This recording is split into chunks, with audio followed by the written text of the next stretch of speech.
Hi guys, today we're going to look at a game called Mintworks.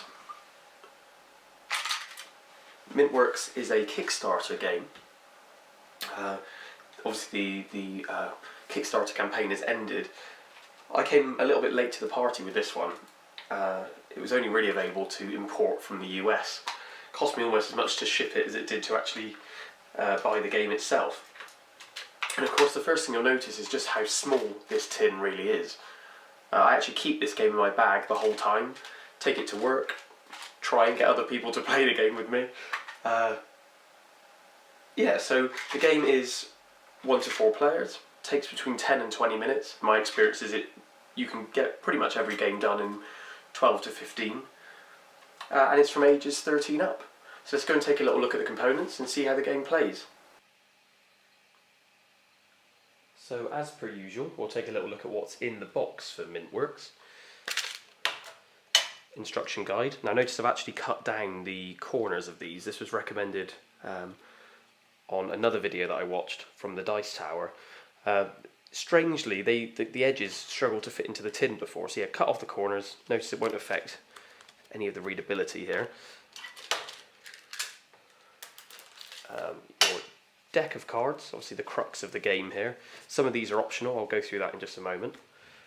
And then your actual mints and a player token. Now I've never ever opened this game up without someone going, "Ooh, mints, can I eat those?" No, you cannot eat the mints. These replace workers. Okay, so this is how the game will look initially. Each player does start with 3 mints. So this was a 2-player game.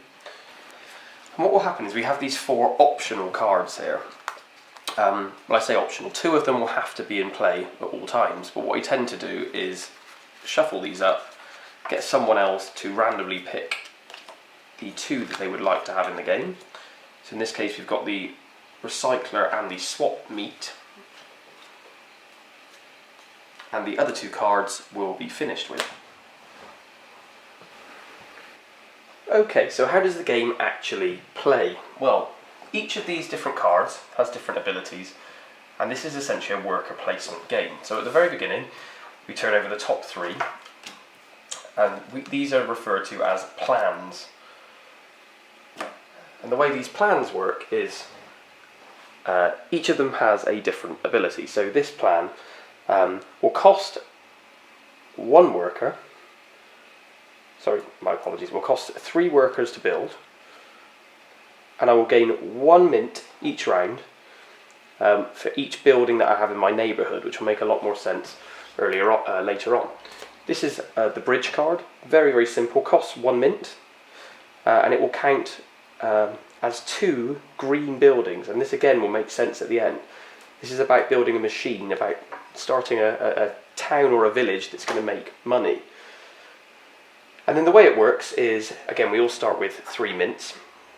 So I'll decide how I want to place these mints each round. So for example, if I start by saying, putting my 1 mint on here, this card is the producer card, it will gain me 2 mints. So by playing that action, I've gained 2 more mints.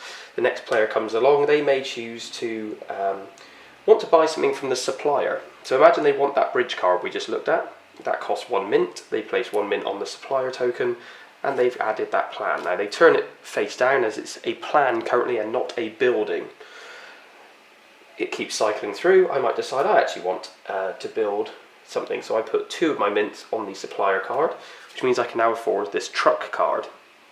And the situation here is this truck card firstly is worth 1 star when it's built, and the aim of the game is the first player to get 7 stars instantly wins. So that's the final kind of goal, if you like. But what this card also lets me do is I pay 1 mint less at the supplier, which means every building is going to cost me slightly less to build. Again, face down as it's currently a plan, but imagine I want to build this. Building costs 2 mints, which will allow me to build. Obviously the other player would have taken their turn in between. And that's how the game basically pans out. Again, waiting for somebody to be the first player to have built successfully 7 stars. Now actually this has just reminded me, there is these 2 cards here, the Lotto and the Wholesaler. These cards are currently disabled. Notice it says build deed to open.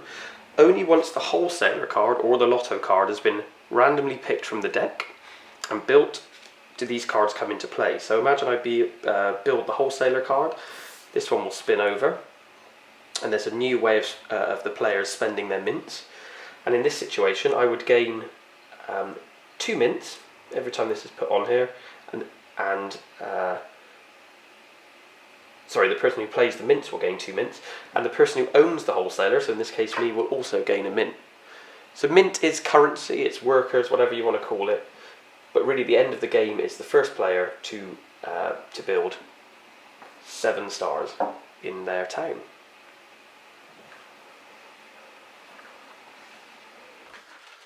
Okay, so what are my closing thoughts on this game? Its biggest selling point, by a country mile, is the size. Being able to put this in a bag is really amazing, and I've got very few other games in my collection that are quite this small. I do have the pocket edition of Hive. Again, highly recommended that actually. Maybe I'll do a review one day of that one. Very clever, very portable game, but really, this is the smallest game I own. It's amazing that you can fit a worker placement game in something that size. That maybe could be a downfall. I do wish the tin was ever so slightly bigger just for the instruction book, like I mentioned earlier on. Worth noting there are a couple of extra cards in here for single player mode as well, so you can play against a virtual player. But overall, a great game. I wish maybe it was a little bit cheaper for us here in the UK. I paid best part of $28 to get this. But the fact that I'm willing to carry this around with me means I would highly recommend it. Mintworks, go grab yourself a copy.